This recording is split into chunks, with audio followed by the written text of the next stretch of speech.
JMS Dvar Torah, Pesach Edition, Take 1, Action.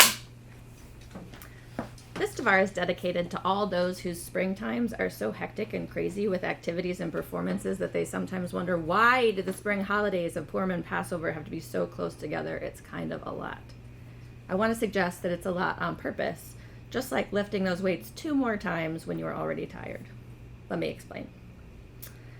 In my family, when someone has done a really unpleasant task around the house, they will emerge and say, for example, I pulled the hair out of the bathtub drain. I myself am not a seraph. Many of you may recognize this as the words of God as he reminds the Israelites who brought them forth out of Egypt, at least in the translation of the Maxwell House Passover Haggadah. In our family, it's a way of using the very familiar language of the Seder to emphasize the hardship of the accomplishment, the personal responsibility taken, and the dedication of that effort to the family. And we, in turn, would like some acknowledgement. I myself am not a seraph. I did not delegate this work. I am essential to the family. My strength is key. This got me thinking about the story of the construction and worship of the golden calf, read this year the day after Purim. Aaron and the Israelites commit idolatry because Moshe has been gone receiving the law on Mount Sinai for an uncomfortably long time. The people are uneasy and looking for a quick fix, a familiar solution. They are looking to delegate. Unable to see either their God or their leader, or in a pinch a seraph, they create something they can see. This idea unfolded like a spring leaf. Wow, I thought, does this fundamental sin of the Jewish people have its roots in a lack of imagination? Or maybe a lack of practice in imagining? Is it a failure of imagination? A misuse of imagination? Sure, Moshe can't be seen, but where's the image in their minds of all the visibly miraculous stuff that has gone before? Sure, the idol is tangible, but only because it's made out of the tangible gold they just took from their own wrists and ears. From this perspective, then, Jewish springtime is a month-long imagination boot camp. Purim first asks us to reawaken and stretch out our imagination muscles. What if, the Megillah asks, what if the least important became the most important? What if all is not what it seems? What if God's name is hidden, but his power is not? What if you were Esther? What would you do? What if the supervillain turns into a cookie?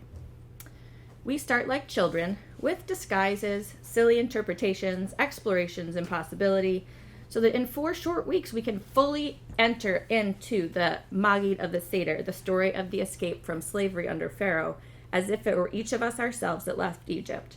We practice imagining, so that we can fully take responsibility. Between Purim's induction to boot camp and our Seder table culmination, we keep counting the reps, from cleaning the whole house to sourcing halava, and from locating Elijah's cup to insert your family's current Passover stress point right here. Each of our actions is based on imagining how it will be when. When family arrives, when the soup is ready, when the afikomen is found, when it is time for I myself to leave Egypt, we ourselves to receive the Torah at Sinai. In other words, the stories and tradition central to both Purim and Pesach are vehicles for practicing the act and the art of imagination. As a secondary school leader, I sometimes worry that parents may see imagination as too frivolous for formal education. Its cultivation best limited to the dragon stories and dress-up of the early grades. Will imagination get you into college? But as a literature teacher, I believe deeply in the grown-up, real-world power of imagination, and indeed in its necessity for the full exercise of our humanity. This means our imaginations are a responsibility as well as a joy. Stories, whether they are Macbeth or the Megillah, are a springboard for each of your ability to ask what if and map a path out of Egypt. Every spring, the holidays formalize the practice of imagination, that fundamentally human craft that allows us to picture, mentally inhabit, and work for a more perfect version of the world, whether within ourselves or in our various shuls and schools, cities and nations, far beyond the hectic growth time of March and April. Chag Sameach. Chag Sameach.